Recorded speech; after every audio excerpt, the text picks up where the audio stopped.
yung ayoko, yung ulo niya, ang dami pang ano, kaliskis. Ayoko yan, kaya linilinis ko yan. Diba, ang dami pa. Ito pa. Dami pa, oh.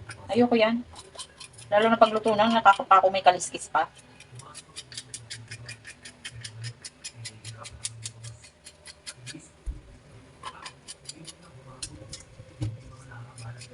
Ayan. Wala na yan. Ayan, malinis na yung tilapia. Pero hindi ko ubusin yan. Yung ulo lang ang ilalagay ko sa gulay. Kasi yung iba may gagawin ako. Ito din yung sitaw. Nahugasan ko na din yan. Siyempre, ipe-prepare natin yung panangkap. At ang gata natin. Oh, kumama, baka naman. So, ano, i-prepare na natin.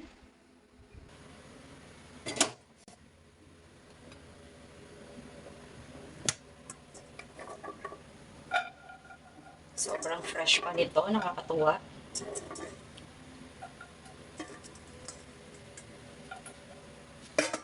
Tapos, ilalagay ko lang yung ulo ng tilapia. Ulo lang ilalagay ko. Ayan.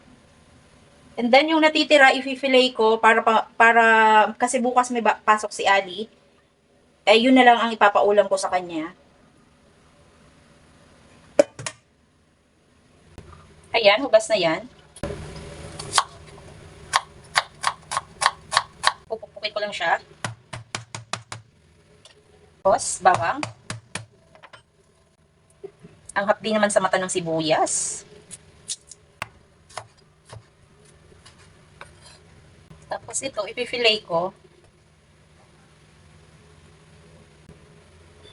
Ito na, yung mga natanggal ko sa ano, sa fishbone. Ito na yon.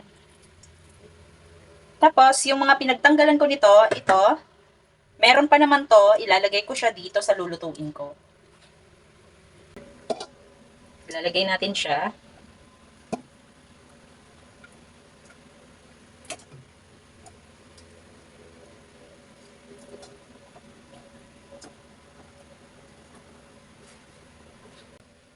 Ito na yung mga nahiwa kong sangkap. Lalagyan na natin yung kamatis.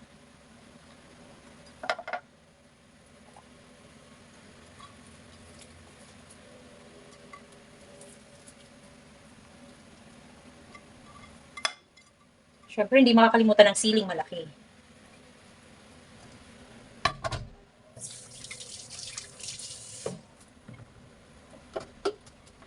Maglalagay na tayo ng asin.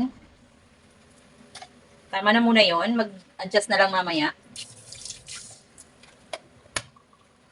Maglalagay ako ng paminta.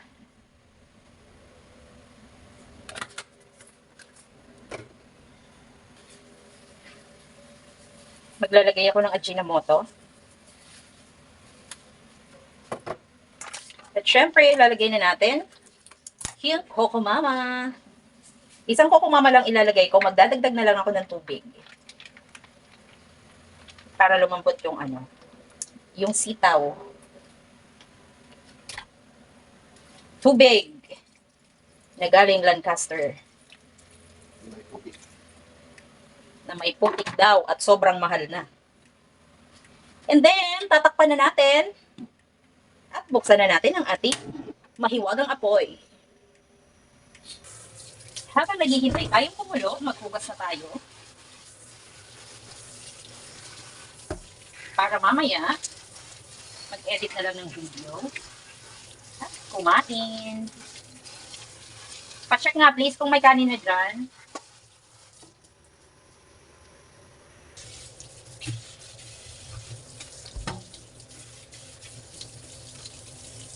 May mga dumikit na ano, na kaliskis.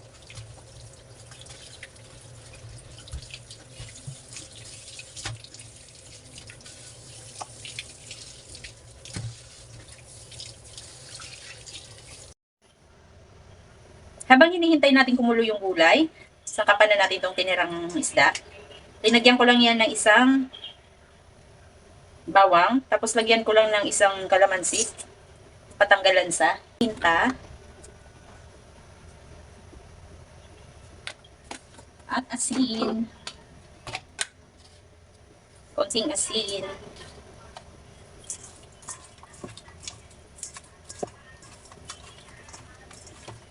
Ito na ang ipiprito bukas, pambaon ni Ali.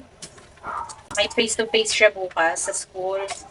So, instead na manok or baboy ang ulam niya, nag-isda naman tayo. Pero, tinanggalan ko na yan ng fishbone para hindi na siya mahirapan kumain. So, itatago ko na lang yan. At ito na, nangangamoy na ang ating gulay.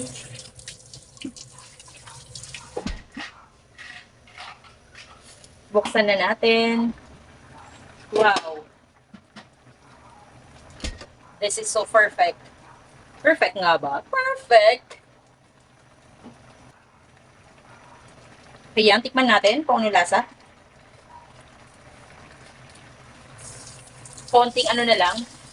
Konting asin.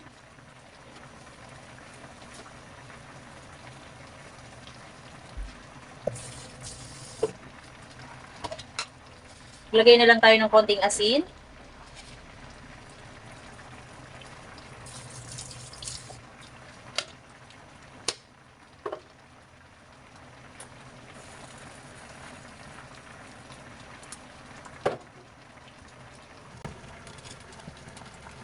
At ito, ilalagay na natin sa ziplock.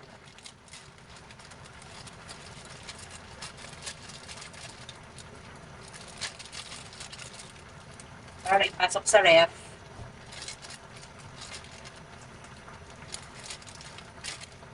Si kuya kasi hindi kumakain nito.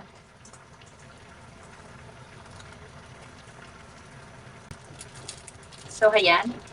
Pasok na lang natin ito sa ref.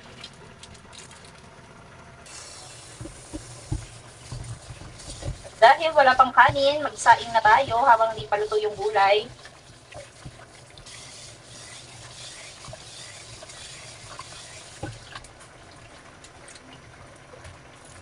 May langgam.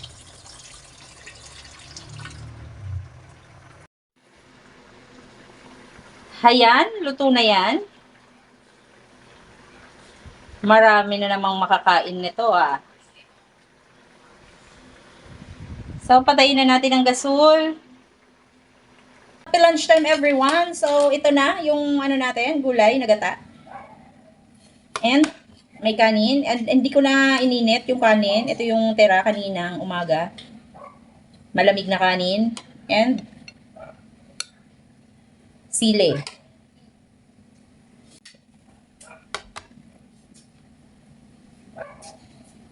Salamat Lord sa food.